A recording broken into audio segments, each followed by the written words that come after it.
Scope tracking. What is it and why do you need to know about it? Let's talk about that.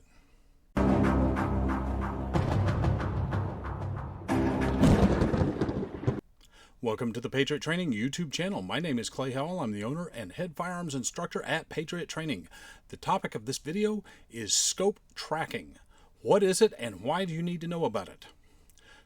Scope tracking is a term that describes how far your point of impact will shift in relation to each click of windage or elevation that you apply to your scope. This can also apply to any red dot or any other kind of sighting apparatus commonly used on rifles. Scopes, low power variable optics, ACOGs, red dots, EOTechs, you name it. Anything that is adjusted by way of clicks, and those clicks either have a minute of angle value or a mil value, you need to know how much it tracks. How much will your point of impact shift each time you move that dial one click? Many scopes will advertise that they shift your point of impact 1/2 minute of angle or 1/10 of a mil or whatever the value for each click on the dial. And many times they are correct, and many more times they are not correct. As a rule of thumb, I've found that scopes that cost over $1,000 and are especially measured in mils, they tend to be fairly accurate. Not always, but the vast majority of the time. Meanwhile, scopes and optics that cost less than $1,000 can be a complete mixed bag. I have seen aim points and EOTechs that did not track. I have seen $200 primary arms optics that did track, and vice versa. I've seen, the $600 and $700 red dots and holographic sights that did track, and I've seen the $200 scopes that did not track correctly according to what they were advertised. So, tongue-in-cheek, we call that at Patriot Training, we call it that the scope lies, and of course nobody's lying on purpose. The point is that, if it says 1/2 minute of angle per click and it really moves at 7/10 of a minute of angle, then that's not entirely accurate, and especially when you're making grand adjustments, more than just a couple, that really can come into play for where your bullet will impact. So how do you figure out what your scope tracks?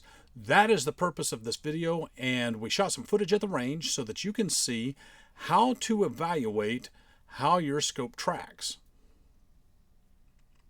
The first thing you want to do is shoot a confirmation group to your zero.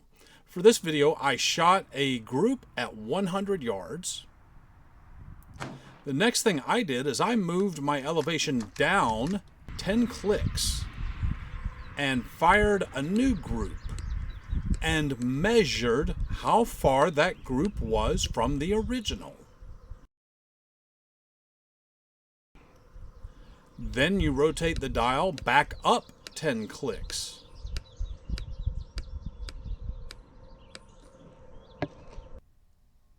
And verify that you are back onto your zero with the new group. That measures your elevation. Now, what about the windage?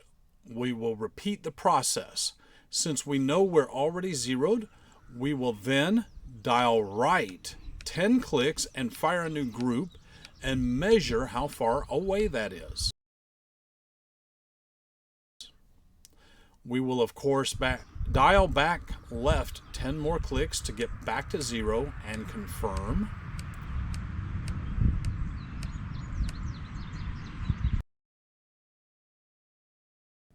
Now, we will need to calculate how far your scope moves per click.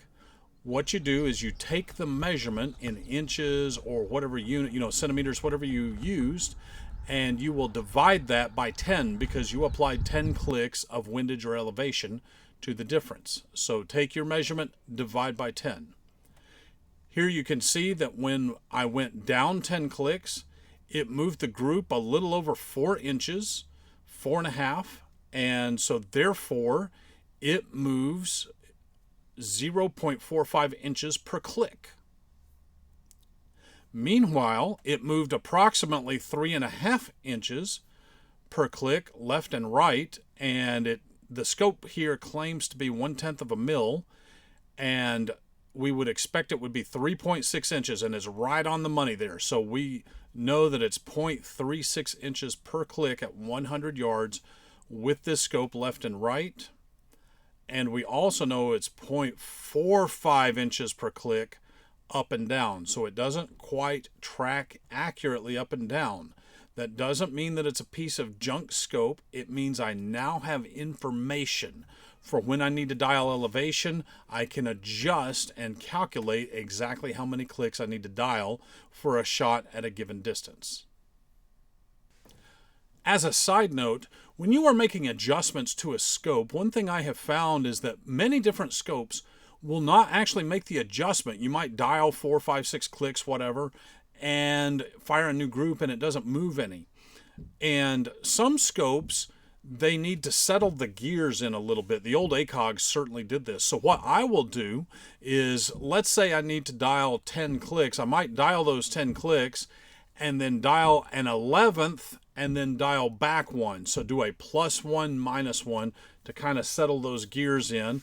And I might tap on it lightly, either with my fist or with a rubber hammer or something like that. I might tap on the optic lightly to kind of help settle that in. That was certainly the treatment that was needed for the old ACOGs. And I've seen a lot of other types of optics that need that treatment as well in order to settle the scope's gears and make sure that your adjustment was accurate. As an anecdote, one time I saw a shooter make a bunch of adjustments. It was an old ACOG, no movement of point of impact. Made the adjustment again. We're talking 20 plus clicks. So now we're at 40 plus clicks because he did this twice. There was no movement of the point of impact. We went back, did it again. There was no movement of the point of impact. The next time he dialed his 80th click, but he accidentally went one over. He went one back. And then all of a sudden, for the following group, he shifted 2 feet away at 50 yards. It was a big, huge shift.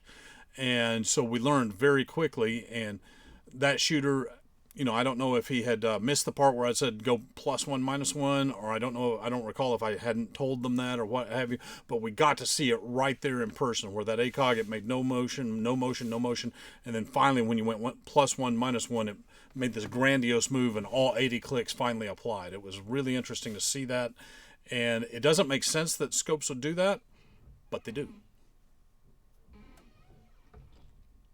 Well, folks, that's about all for this YouTube video. I'd like to thank you for watching. Click like and subscribe. Click that notification bell so that you can be notified when we drop the next Patriot Training video. What do you think? Have you got some similar experiences? Do you have an opinion that differs? Put it down there in the comments. As long as you're not bashing somebody on a personal level, we welcome comments of all sorts. Did I get it right? Did I get it wrong? Is there another similar topic that you would like to hear discussed? Again, put it in the comments, send us an email, what have you. That's cool.